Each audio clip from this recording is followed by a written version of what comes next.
ಶ್ರೀರಾಮ ಸಮರ್ಥ July 6. ನಮಗೆ ಸದ್ಗುರುಗಳೇ ಆಧಾರವೆನಿಸಬೇಕು. ಸಮಯ ಸಂದರ್ಭ ನೋಡಿ ನಡೆಯುವುದು ಉಚಿತವಿರುತ್ತದೆ. ಆದರೆ ಮನಸ್ಸಿನ ಮೇಲೆ ಅದರ ಪರಿಣಾಮ ಆಗಗೊಡಬಾರದು.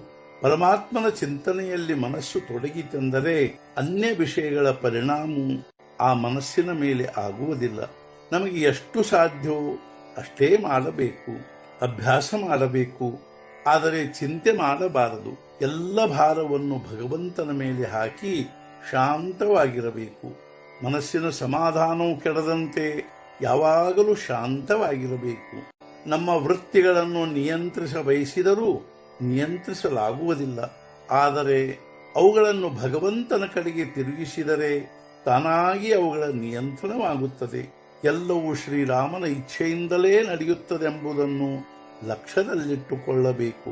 ಸಂಕಟ, ಆನಂದ ಎರಡನ್ನೂ ಭಗವಂತನಿಗೆ ನಿವೇದಿಸಬೇಕು.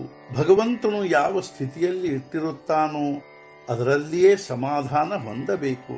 ಅಂತಃಕರಣದಲ್ಲಿ ಸುಪ್ತವಾಗಿರುವ ಭಗವತ್ ಪ್ರೇಮವನ್ನು ಜಾಗೃತಗೊಳಿಸುವುದಕ್ಕಾಗಿ ಏನಾದರೂ ಕಾರಣ ಬೇಕಾಗುತ್ತದೆ. ತೀರ್ಥಯಾತ್ರೆ ಹಾಗೂ ಸಾಧುಸಂತರ ದರ್ಶನ ಇವೇ ಆ ಕಾರಣವಾಗಿರುತ್ತವೆ. ಶ್ರೀರಾಮಚಂದ್ರನು ಕೂಡ ತೀರ್ಥಯಾತ್ರೆಗೆ ಹೋಗಿ ಅನೇಕ ಸಂತರ ದರ್ಶನ ತೆಗೆದುಕೊಂಡು ಬಂದನು. ಸಂತರ ಅಹಂಕಾರಕ್ಕೆ ಜೀವಂತವಾಗಿರಲು ಬರುವುದೇ ಇಲ್ಲ. ಏಕೆಂದರೆ ಪರೋಪಕಾರ ಮಾಡಲು ಬೇಕಾದ ಪರ ಎಂಬುದೇ ಅವರಲ್ಲಿರುವುದಿಲ್ಲ. ಅಂದ ಮೇಲೆ ಮತ್ತೊಬ್ಬರಿಗಾಗಿ ನಾನು ಏನಾದರೂ ಮಾಡುತ್ತೇನೆ ಎಂಬ ಭಾವನೆಯಾಗಲು ಆಧಾರವೆಲ್ಲಿ ಉಳಿಯುತ್ತದೆ? ವಿಷಯದ ಲಾಲಸೆಯಿಂದ ಸತ್ಸಮಾಗಮ ಮಾಡುವುದು ನಿಜವಾದ ಸತ್ಸಮಾಗಮವಲ್ಲ. ಸಂತರು ಒಮ್ಮೊಮ್ಮೆ ನಮಗೆ ವಿಷಯವನ್ನು ಕೊಡುತ್ತಾರೇನೋ ನಿಜ, ಆದರೆ ನಮಗೆ ಆ ವಿಷಯಗಳ ಬಗ್ಗೆ ತಾತ್ಸಾರ ಭಾವನೆ ಉಂಟು ಮಾಡುವುದೇ ಅವರ ಪ್ರಯತ್ನವಾಗಿರುತ್ತದೆ. ಸಂತರ ಮನೆಯಲ್ಲಿ ಸುಮ್ಮನೆ ಬಿದ್ದುಕೊಂಡಿರುವುದರಿಂದಲೂ ಶುದ್ಧ ಭಾವನೆ ಉಂಟಾಗುತ್ತದೆ. ಭಗವಂತನ ನಾಮದಲ್ಲಿಯೇ ಸತ್ಸಂಗತಿ ಇರುತ್ತದೆ. ಏಕೆಂದರೆ ನಾಮದ ಹಿಂದೆ ಭಗವಂತನ ಅಸ್ತಿತ್ವವಿರುತ್ತದೆ. ವಿಷಯದ ಸ್ಫೂರ್ತಿ ಎಂದರೆ ಮಾಯೆಯ ಸ್ಮರಣವಾಗಿರುತ್ತದೆ, ಹಾಗೂ ನಾಮದ ಸ್ಮರಣವೆಂದರೆ ಭಗವಂತನ ಸ್ಮರಣವಾಗಿರುತ್ತದೆ. ತಪಶ್ಚರ್ಯದ ಕೊನೆಯ ಫಲವೆಂದರೆ ಭಗವಂತನಲ್ಲಿ ಅನನ್ಯವಾಗಿ ಶರಣು ಹೋಗುವ ಬುದ್ಧಿಯಾಗುವುದು. ನಮಗೆ ಅಂಥ ಬುದ್ಧಿಯಾಗಬೇಕಾಗಿದೆ. ಒಮ್ಮೆ ನಾವು ಶರಣು ಹೋದೆವೆಂದರೆ ನಾವು ಉಳಿಯುವುದೇ ಇಲ್ಲ.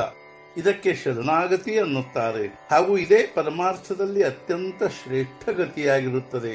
ನಾವು ಸದ್ಗುರುಗಳವರಿರುತ್ತೇವೆ ಎಂದು ಎದೆ ತಟ್ಟಿಕೊಂಡು ಹೇಳಬೇಕು. ಬೇರೆ ಏನೂ ಮಾಡದಿದ್ದರೂ ನಡೆಯುತ್ತದೆ. ಆದರೆ ನಮ್ಮ ಸದ್ಗುರುಗಳು ನಮ್ಮ ಹಿಂದೆ ಮುಂದೆ ಇದ್ದೇ ಇರುತ್ತಾರೆಂಬ ದೃಢ ಭಾವನೆ ಇರಬೇಕು. ನನಗೆ ಸುಖ ದುಃಖಗಳೆರಡೂ ಇರುವುದಿಲ್ಲ, ಆದರೆ ನೀವು ದುಃಖಿಗಳಾದರೆ ನನಗೆ ದುಃಖವಾಗುತ್ತದೆ. ಅಂದ ಮೇಲೆ ನೀವು ನಿಮ್ಮ ಮನಸ್ಸಿಗೆ ದುಃಖವಾಗದಂತೆ ನಡೆಯಿರಿ. ಪ್ರಾಪಂಚಿಕ ಜನರ ದುಃಖದ ಸಂಪೂರ್ಣ ಅರಿವು ನನಗೆ ಇರುತ್ತದೆ. ಆ ಅರಿವನ್ನು ಇಟ್ಟುಕೊಂಡೇ ನಾನು ಭಗವಂತನ ನಾಮ ತೆಗೆದುಕೊಳ್ಳಿರೆಂದು ನಿಮಗೆ ಹೇಳುತ್ತೇನೆ. ನಾನು ಏನನ್ನು ಪ್ರಾರಂಭದಲ್ಲಿ ಹೇಳಿರುವೆನೋ ಅದನ್ನೇ ಕೊನೆಗೂ ಹೇಳುತ್ತೇನೆ. ನೀವು ಹೇಗೇ ಇದ್ದರೂ ಭಗವಂತನ ನಾಮವನ್ನು ಬಿಡಬೇಡಿರಿ. ಇಂದಿನ ಮುಖ್ಯ ವಿಚಾರ, ನೀವು ಕೇವಲ ನಾಮ ತೆಗೆದುಕೊಳ್ಳಿರಿ, ಉಳಿದದ್ದನ್ನು ನಾನು ಮಾಡುತ್ತೇನೆ. ಸದ್ಗುರುನಾಥ ಮಹಾರಾಜ್ ಕಿ ಜೈ. ಜೈ ಜೈ ರಘುವೀರ ಸಮರ್ಥ.